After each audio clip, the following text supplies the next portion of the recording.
나 우울해라는 말 직접 해보거나 들어보신 적 있으시죠? 몇 해에 걸친 팬데믹 기간을 겪으며 전 세계적으로 우울증 유병률은 증가 추세를 보였는데요. 우리나라의 경우 OECD 국가 중 우울증 유병률 1위를 기록하고 있으나 치료율은 세계 최저라고 합니다. 흔히 마음의 감기라고 언급되는 우울증은 감기처럼 누구나 걸릴 수 있는 병은 맞지만 일주일 새 저절로 낫는 감기와 달리 적절한 치료와 세심한 대처가 굉장히 중요한데요. 정신력으로 버텨야지, 의지로 이겨내야지라며 스스로 해결하려다 병이 악화되는 경우가 많다고 합니다.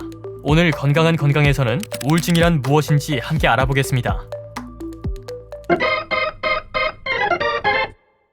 우울증, 의욕 저하와 우울감을 주요 증상으로 하여 다양한 인지 및 정신 신체적 증상을 일으켜 일상 기능에 저하를 가져오는 질환. 이러한 우울증엔 유전적 원인이 있을 수도 있고 신경 전달 물질 이상 등 생화학적 요인, 일상생활에서 접하는 상황과 환경 등 다양하고 복합적인 원인이 있을 수 있습니다.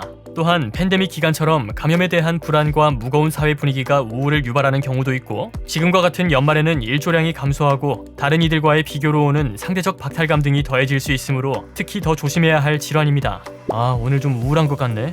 흔히 슬프다라는 말과 우울하다는 말이 혼용되는 경우가 많기 때문에 내가 겪는 감정이 우울 증상이 맞는지 혼란스러운 분들도 많으시죠? 우리가 슬프다라고 말을 하는 감정은 특정 사건을 겪고 자연스레 회복되는 과정을 거치며 점차 개선되는데요. 우울함은 슬픔, 허무함, 죄책감, 자기 혐오 등의 감정이 함께 나타나며 정도가 더 극단적이고 지속되는 감정을 의미합니다. 전문의들은 실제 우울증으로 내원하는 환자들이 슬프다라고 말하는 경우는 드물며 공허하다, 무슨 감정인지 모르겠다, 다운된다라고 말하는 경우가 흔하다고 합니다. 우울증은 이처럼 복합적인 감정을 동반할 뿐만 아니라 사고기능 저하를 동반하는 경우가 많으므로 환자 본인이 상태를 정확히 인지하기 어렵다고 합니다. 사고력과 집중력이 떨어진다는 공통점 때문에 성인 ADHD와 우울증을 혼동하시는 분도 많이 계신데요. 성인 ADHD는 유년 시절부터 낮은 집중력이 지속되는 반면 우울증으로 인해 유발되는 집중력 저하는 최근에 시작되는 경우가 많습니다. 나는 우울한 것 같긴 한데 우울증 증상인지 애매하네. 일상생활에서 알아채기 쉬운 우울증의 가장 주요한 징후는 첫 번째로 슬픔, 공허함, 부정적인 생각 증가 등 우울한 감정이 지속, 두 번째로 눈에 띄는 식습관, 수면의 변화, 세 번째로 흥미, 관심의 저하입니다. 정신과의 교과서라고 불리는 DSM-5에서는 앞서 말한 징후를 포함한 9가지 진단 기준이 기재되어 있는데 보통 이러한 증상 중 5가지 이상 해당하며 2주 이상 지속되는 경우 우울증으로 진단한다고 합니다. 우울증 진단 기준은 우울감을 겪는 당사자가 직접 참고하는 용도라기보단 정신과 전문의가 판단하는 진단 기준입니다. 따라서 앞서 말한 증상들이 복합적으로 지속되거나 5가지 미만에 해당되더라도 일상생활에 불편을 겪고 계신다면 더 심각해지기 전에 재빨리 전문의를 만나 상담해 보셔야 합니다. 우울증은 명백한 질환이므로 보편적인 상담 치료 외에 약물 치료, TMS라고 불리는 자기장 치료, 분무형 치료제 처방 등 개개인별로 다양한 처방을 받아 눈에 띄게 호전될 수 있습니다.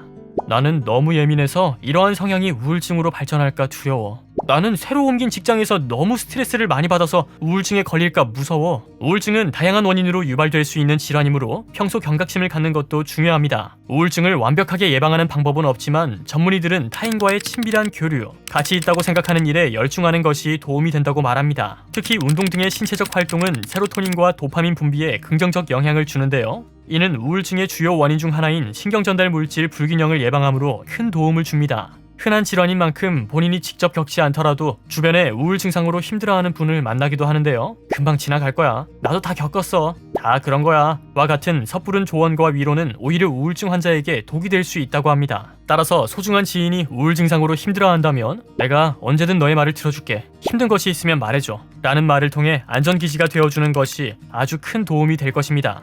결론. 마음의 감기라고 불리는 우울증, 사실 굉장히 복합적이며 혼자 해결하기보단 적절한 치료를 받아야 한다. 우울감으로 어려움을 겪고 있다면 자가 진단을 하고 주관적으로 판단하는 것은 지양하고 재빨리 전문의를 만나 상담해 보아야 한다. 만약 주변에 우울 증상으로 힘든 지인이 있다면 섣부른 조언을 하는 것은 삼가고 공감과 경청으로 따뜻하게 대해주는 것이 큰 도움이 된다.